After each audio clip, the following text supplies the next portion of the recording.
안녕하십니까. 권순장의 브릿지 권순장입니다. 오늘은 예전에 꿀복지로 돌아온 각도기님을 모시고 IRP에 대해서 이야기 나눠보도록 하겠습니다. 네. 꿀복지 잘 있죠? 안녕하십니까. 네, 아직 뭐 꿀까지는 아니고 설탕 먹지 정도 되는 것 같습니다. 말도 살찌는 계절인데 말복지까지도 드시길 제가 어렵습니다. 네. 주말에 이번 주말에 한번 잘해보도록 하겠습니다. 알겠습니다. 오늘은 IRP에 대해서 한번 여쭤보려고 네. 그러는데요. IRP를 왜 가입해야 되고 또 저게 무엇인가에 대해서 모르시는 분들이 좀 있던데 좀 설명을 미리 먼저 좀 해주시겠습니까? 네. 사실은 뭐 이런 부분은 제가 굉장히 약해요. 회사의 시스템적으로는 굉장히 약한데 간단하게 그래서 네. 더 쉽게 말씀드릴 수 있을 것 같은데 일단 그 세제 혜택이 있는 미래를 대비한 저축 시스템입니다. 네, 그래서 이 IRP를 하시면 연간 최대 뭐 다른 것까지 공제되는 거 다 합치면 700만 원까지 공제가 되고요. 아니면 이제 분산돼서 700만 원이 되거나 네. 이렇게 어쨌든 소득 공제가 되고 그다음에 나중에 연금을 받으실 때 세금을 연금 소득세로 떼기 때문에 세율이 상당히 낮습니다. 그래서 그런 두 가지 장점이 있고요. 그다음에 이제 그 내부적으로 들어가 보면 안전자산은 30% 정도 꼭 가지고 가셔야 되고 위험자산 최대 70%까지 담을 수 있습니다. 알겠습니다. 조금 제가 부연 설명드리면 연금 펀드, 연금 저축, 연금 보험 플러스 IRP 해서 700만 원까지가 맞습니다. 공제가 되는 걸로 그렇게 알고 있고요. 저보다 더 나으시네요. 제가 예전에 공제 받는다고 열심히 네. 많이 찾아봐서 네. 그 부분 좀 아는데 그래서 IRP만 하시면 700만 원까지 아니면 다른 아까 말씀드렸던 상품들이 있으시면 그 상품들 빼고 그리고 700만 원을 해서 이제 IRP가 이제 토탈 700만 원으로 이렇게 되는 거고요. 거기에 있어 요즘 IRP를 이제 처음에 추천을 하셨을 때, 네. 그러니까 IRP를 추천하셨다기보다는 상품을 구성을 하셨을 때 네. 채권형 50%, 펀드의 한 25%, 20%, ETF. 예, ETF 두 개에 15%씩. 네, 그렇게 하셨죠. 그러다가 9월 중순경에 바꿔라. 변경을 이제 요청을 네. 하셨는데 그 타이밍에 그렇게 변경을 요청하셨던 이유가 있으신지? 네, 저 사실은 이제 구체적인 항목들은 방송에서 얘기한 적이 없는데 오늘 처음이네. 그렇죠. 예, 예, 네, 맞습니다. 처음인데 처음에는 이제 그 채권형 펀드 50%를 추천드렸고 M모사의 증권형 펀드 네. 그걸 20%, 그다음에 자동차 ETF, 건설 ETF를 15%씩 말씀드렸는데 저희가 이제 처음에 했던 게 한 6월 달쯤 되잖아요. 예, 맞습니다. 그죠? 자동차 ETF는 충분한 수익률을 냈죠. 많이 올랐더라고요. 20% 이상 충분한 수익률. 제가 좀 일찍, 저는 30% 넘게 났더라고요. 네, 그렇게 내신 분도 있고 안 돼도 20몇 프로씩 수익이 나시. 물론 뒤늦게 하신 분이 열에 한 명 안 되게 한 100에 한 명 정도 뒤늦게 하신 분이 계세요. 그래서 좀 안타까운데 개인적으로 자동차 ETF는 수익 실현을 해도 된다고 생각을 했습니다. 왜냐? 자동차를 나쁘게 봐서 그러냐? 그건 아니고 그 퇴직연금이라는 것을 운용하는 컨셉 자체가 어차피 20년, 30년 끌고 가는 거잖아요. 좀 뭐 적게는 15년 뭐 이렇게 네. 끌고 가는 거지 않습니까? 그러니까 핵심적인 아이디어는 뭐냐면 아주 적절하게 낮은 가격에 있는 자산을 사서 네. 적정 가격 근처만 와서도 수익 실현에도 상관없다는 거예요. 그 정도 수익 뭐 예를 들자면 10%만 해도 감사합니다 라고 할 수 있다라는 것이죠. 그리고 중요한 거는 최소한 깨질 수 있는 공간을 없애버리는 게 중요하다는 거예요. 이건 사실은 주식 투자도 똑같긴 해요. 예, 그렇죠. 똑같긴 한데 퇴직연금은 훨씬 더 긴 시계열을 가지고 있기 때문에 더 쉽게 그렇게 해야 되고 더 보수적으로 운영할 필요가 있다는 것이죠. 그래서 자동차 업종을 나쁘게 본 게 아니고 20-30%의 단기적인 수익은 기록적인 수익이다라고 본 것이고요. 그렇다면 이제 더 이상 빠질 수 없는 자산은 무엇인가를 고민을 했던 것이고, 그래서 포트폴리오 변경을 이제는 하셔도 됩니다라고 얘기를 했던 거죠. 거기에서 이제 50% 비중이 있던 채권을 이제 네. 30% 정도 이제 줄이고 네. 현금을 10% 정도, 네, 그다음에 건설은 그대로 유지를 하고, 예, 그다음에 이제 리츠를 이제 하나를 이제 추천을 이제 그렇죠. 해주셨잖아요. 네. 채권을 줄였던 이유는 무언가요? 채권의 금리에 대해서 확신할 수가 없어서 물론 이제 뭐 5년 10년이면 제가 말씀드렸던 채권 운용사가 워낙 운용을 잘하던 회사였기 때문에 수익은 줄 거라고 생각을 했는데 그 단기적인 한 6개월에서 1년 동안 수익이 안 날 수도 있겠더라고요. 채권 쪽에서. 네. 그래서 그 부분을 굳이 절반까지 끌고 갈 필요가 없을 것 같고, 그다음에 또 하나 다른 자산에서 기회가 생겼고, 그리고 저는 개인적으로 이제 리치는 떨어질 만큼 떨어졌다. 이날을 기다렸다. 예, 이날을 기다렸다. 이거는 거의 이제는 문제 없고, 실제로 제가 말씀드렸던 리치 중에서 가장 비싼 리치를 말씀드리긴 했습니다만 액면가 5,000원 미만에 있는 리치들이 많아요. 예, 그렇더라고요, 최근에. 예, 그걸 하셔도 사실은 상관없어요. 5,000원 미만에 있는 리치 중에 기초자산, 즉 부동산이 괜찮은 거기 다른 것도 몇 개 있었어요. 소개해드리고 싶은 게 있었는데 또 너무 많은 리치를 소개해드리면 좀 그래서 향후에 자본 차익까지도 충분히 얻을 수 있을 거라고 생각하는 리치를 소개를 해드렸죠. 여담인데 그 제일 비싼 리츠가 네. 그 계열 회사에서 그거 한 리츠여서 그렇게 추천하셨던 거 아니에요, 아니죠? 절대 아니에요. 그건 아니고 제가 분석해본 바로는 자본 차익 가능성이 매우 높습니다. 그래서 이 소개를 분당에 그거를 네. 부동산을 갖고 있는 맞아요. 회사 있는 걸로 제가 네. 알고 있거든요. 결국은 일부 부동산 팔리겠죠. 그건 자연스러운 수순인데 그걸 팔리게 됐을 때 매입가보다는 상당히 비싼 가격에 파는 게 당연할 수밖에 없는 구조를 가지고 있어요. 그래서 제가 여기에서 이제 궁금한 게 있는데 거기 이제 그 보통 그 IRP를 예, 퇴직연금을 네, 굉장히 공격적으로 운영을 하고 싶어 하시는 분들이 있어요. 예를 들면 미국에 있는 나스닥 ETF 네, 뭐 이런 데에다가 예를 30% 비중은 나라에서 정해놓은 거니까 네. 나머지 70%를 몰빵을 치는 게 네. 길게 시계열을 어차피 오래 투자할 것 같으면 더 낫지 않느냐 이렇게 이제 반론 아니면 이제 의견을 제시하는 분들이 있던데 그 의견에 대해서는 어떻게 생각을 하십니까? 솔직하게 편하게 말씀해 주셔도 됩니다. 조심스러운데 예. 묻고 싶습니다. 그렇게 해서 주식으로 돈 벌어봤니?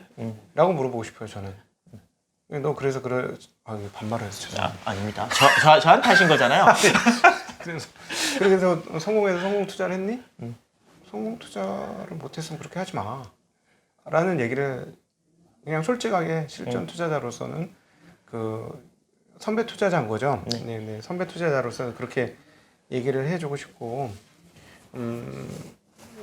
그 핵심 컨셉은 퇴직연금은 미래 노후를 대비하는 것이기 때문에 공격적으로 굳이 싸울 필요 없다는 거예요. 근데 보시면 알겠지만 이렇게 해도 공격적으로 하는 사람보다 수익률이 더 좋을 확률이 훨씬 높을 것이다. 네, 저는 뭐 개인적으로 그렇게 생각합니다. 그러니까 퇴직연금은 안 깨지는 게 다른 주식 투자에서도 마찬가지지만 특히 더 안 깨지는 게 가장 그럼요. 중요하다라는 그거 말씀이시죠. 급할 거 하나도 없는데 뭘 급할 거 없고, 근데 이거는 진짜 주식 투자할 때도 마찬가지예요. 급할 거 없이 투자하시는 분들이 이길 수 있어요. 그래서 돈 많은 분이 이긴 게 아니고, 자꾸 돈이 많아야 이긴다는 생각을 자꾸 하시는데, 돈 많은 분이 이긴 게 아니고 돈 많은 분이 여유가 있을 뿐이야. 그냥 아이고 이거 안 먹고 말지 하고 묻어놓지 절실한 돈이 아니니까 그냥 묻어놓지. 그래서 이긴 거지 돈이 많아서 이긴 건 절대 아니라는 것이죠. 그러니까 그 심리를 어떻게 가져가냐는 건데, 퇴직연금은 사실 마지막 보루 자산 중에 하나예요. 네. 그런데 그거를 공격적으로 운영할 필요는 저는 개인적으로 전혀 없다고 생각합니다.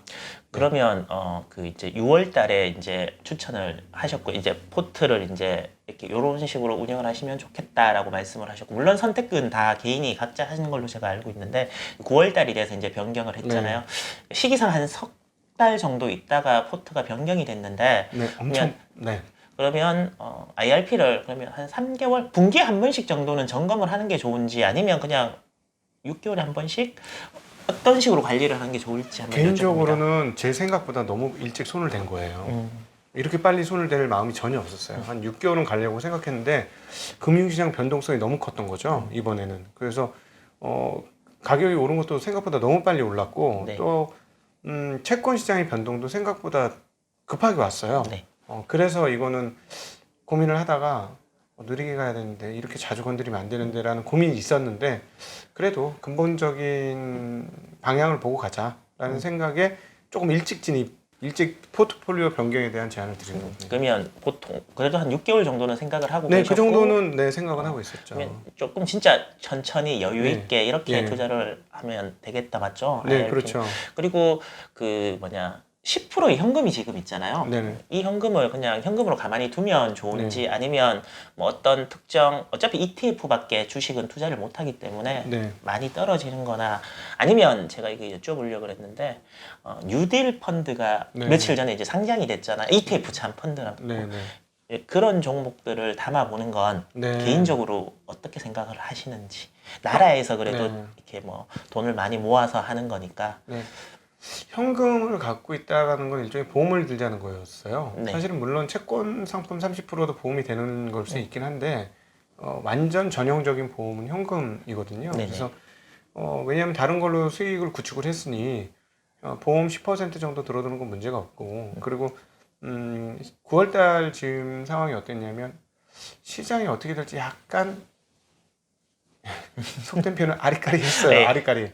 약간 아리까리했기 때문에 그 현금 그 정도는 들고 있어야 된다는 판단을 했고 그 부분에 대해서는 일단 지금도 유지고요. 네. 그 정도는 현금 들고 하시는 건 문제 없을 것 같고 이렇게 하시면 돼요. 현금 들고 있는 거는 전혀 예상치 않은 하락이 나타났을 때 그때는 공격적으로 진입을 하셔도 되는 거죠. 근데 일단 저희 어떤 의미냐면 나머지 자산 가지고도 남들보다 훨씬 좋은 성적을 낼 자신이 있으니 현금 10% 갖고 있는 건 전혀 문제가 안 된다라는 개념입니다. 네. 아까 이제 말씀 중에 네. 지금 한 개 회사에서밖에 이제 안 나왔던데 뉴딜 ETF가 이제 막 이제 출시가 돼서 막 나오잖아요. 짧게 거기 여러 가지 이제 ETF가 있는데 거기에 대해서는 개인적으로 네. 어떻게 지금 많이 비싸져 있는 상황인 거는 같은데 네. 앞으로도 좀 이렇게 네. 방향성이나 이런 것들에 대해서는 어떤 의견을 갖고 계시는지. 저는 뭐 사람 많이 모이는 곳엔 가지 말자. 그다음에 일관성 있게. 유행을 쫓지 말고 유행을 앞서 기다리자라는 주의고. 그다음 뭐 개인적으로는 뭐 ETF도 상당 그 펀드 대신할 수 있는 좋은 자산인 건 분명히 맞아요. 네. 왜냐하면 펀드가 한국에서 잘했으면 ETF가 소용 없었을 수도 있는데 액티브 펀드들이 잘 못했고 그 자리를 저는 ETF가 전부 다 차지했다고 생각을 해요. 네. 왜냐하면 뭐 수수료도 싼데 잘하면은 그 일반 공모 펀드보다 더 좋은 결과를 얻을 수 있으니까. 그리고 별별 ETF가 다 나올 수 있잖아요. 예를 들어 액티브 ETF가 나올 수도 있어요. 심지어는 예를 들어서 증시각도 ETF가 나올 수도 있죠. 향후에 저희가 운용하는 것들을 기반으로 해서 그거를 카피해가지고 그 수익률을 카피해가지고 띄우는 것도 방법일 수 있어요. 그렇게 될 수 있는데. 개인적으로는 그 일반 투자자들 그리고 그 실력이 아직 쌓이지 않고 주식시장에 대해서 전문적인 식견이 아직 만들어지지 않은 상태에서 굳이 뭔가를 잡아서 하려고 하시는 필요가 있을까 하는 생각은 좀 있고요. 그리고 이제 저는 이제 워낙 뭐랄까 그 기업에 초점 맞추고 투자를 하는 입장이다 보니 ETF 너무 두리뭉실한데 이런 생각은 좀 있는 건 사실이에요. 근데 이제 퇴직연금 입장에서는 ETF가 유효한 투자 수단인 거는 분명히 맞습니다. 그런데 계속 말씀드리는 건 컨셉은 쭉쭉 바닥에 깔린 것 중에 싼 걸 잡아서 기다리는 전략이 그렇죠. 가장 유용한 그런 상품이다 맞죠? 퇴직연금에서는 그렇습니다. 네.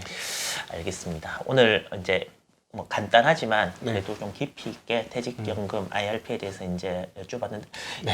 IRP에 대해서 여기 카페 회원들을 비롯해서 이렇게 네. 강연을 해야 되는지 못 하고 계시잖아요. 네. 마지막으로 그분들께 네.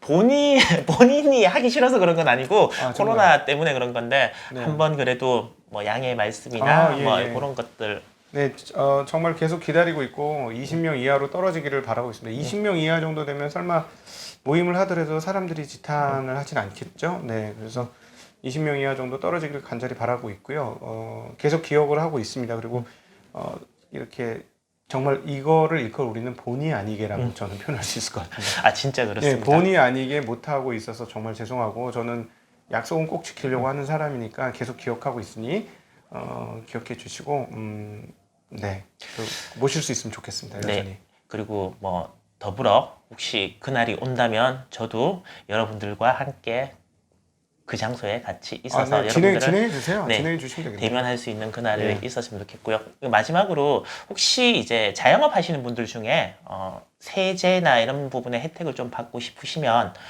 요즘 장사도 안 되고 그런 건 저도 다 알고 있습니다. 그래도 혹시 그러시면 노란공제 우산회라고 하는 공제라고 하는 굉장히 좋은 상품이 있습니다. 시중은행에 가면 다 있으니까 상담도 받아보시고 요즘은 매출액에 따라서 이렇게 공제 범위도 많이 다르고 그렇더라고요. 그래서 그 부분도 IRP와 더불어서 이렇게 상담을 받아보시면 여러분들이 세금적인 부분에 있어 갖고 절세 효과를 누릴 수 있지 않나 싶습니다. 네. 오늘도 시청해 주셔서 감사하고요. 네. 그냥 한마디만 더. 네. 제가 진짜 다른 데서 이렇게 구체적인 상품 물어봐서 대답하는 적이 없어요. 그래서 이 브릿지가 브릿지가 저한테는 이게 지금까지 보신 분들은 앞으로도 보시면 아시겠습니다. 브릿지여야만 나오는 이야기가 있다는 거는 기억을 해주시면 좋을 것 같습니다. 예, 여러분들 좋아요, 구독 꼭 저는 눌러주십시오. 그럼 뭐 어차피 각도기 TV에 소속돼 있기 때문에 같이 이제 구독자 수가 올라갈 것 같습니다. 부탁 좀 드리겠습니다. 오늘도 귀한 시간 내주신 각도기님께 네. 감사드립니다. 네, 고맙습니다. 네, 네, 고맙습니다. 감사합니다.